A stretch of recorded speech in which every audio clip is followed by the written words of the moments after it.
ولسه متواصلين اعزائي المشاهدين، وسعدنا وشرفنا ان نلتقي بالكابتن مصر وكابتن الوطن العربي الكابتن الجميل محمد صلاح من داخل ايفنت. اهلا وسهلا بيك يا كابتن، ومنور الدنيا ومنور الاجواء كلها. مساء الخير يا فندم. مساء النور. اولا برحب بحضرتك وبنقول لك كل سنه وانت طيب. وانت طيب، والامه الاسلاميه كلها طيبه وبخير ان شاء الله. عرفنا الساده المشاهدين اكتر بخصوص الرياضه بتاعتك. تمام. مع حضرتك كابتن محمد صلاح سنوسي، مدرب كمال اجسام ومواقع بدنيه، معتمد من اتحاد الشرطه الرياضي والاتحاد المصري لكمال الاجسام، واعمل بالتدريب في الحراسات الخاصه المصريه، والحمند لله رب العالمين. يعني احب مجالي ورياضتي جدا. جميل جدا. احكي لنا بقى النهارده عن ازاي التنظيم وكان عامل ازاي، والحفله كانت عامله ازاي، وايه اللي لفت انتباهك؟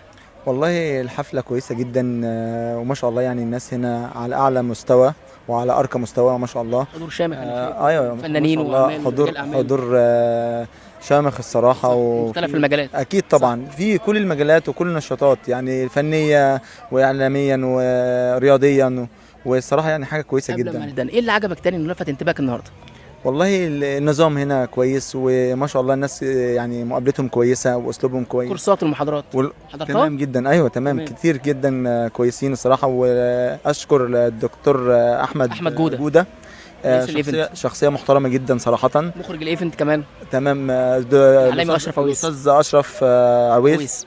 شخصيه محترمه جدا. كفايه مقابلته، كفايه ابتسامته، يعني الكويسه قدام الناس، جميله وقدام الناس كلها الصراحه. اصلا اسمه تايتن نيم لوحده كفايه. طبعا اكيد طبعا. هو اسمه علم. استاذ اشرف عويس علم، مخرج محترم جدا، وانا يعني انا شخصيا بحبه جدا لان هو ذوق وعلى خلق الصراحه. استاذ محمد او الكابتن محمد، انا شايف النهارده انت مستمتع مع الاجواء الجميله كده، واحنا خطفناك من الاجواء كمان. حبيبي تسلم لي. يعني انت اول مشاركه لحضرتك النهارده؟ لا انا شاركت في فعاليات كتير مع استاذ اشرف وغير استاذ اشرف.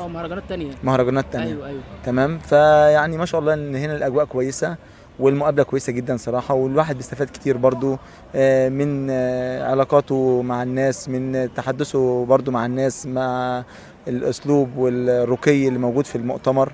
ده حاجه كويسه كتير الصراحه. شكرا لك يا كابتن، ودايما متالق ومزدهر طبعا باعمالك الرياضيه، وان شاء الله يكون لنا لقاء اخر تاني مع بعض باذن الله في الايفنت اللي جاي ان شاء الله. باذن الله. شكرا ليك. شكرا لله. شكرا جزيلا.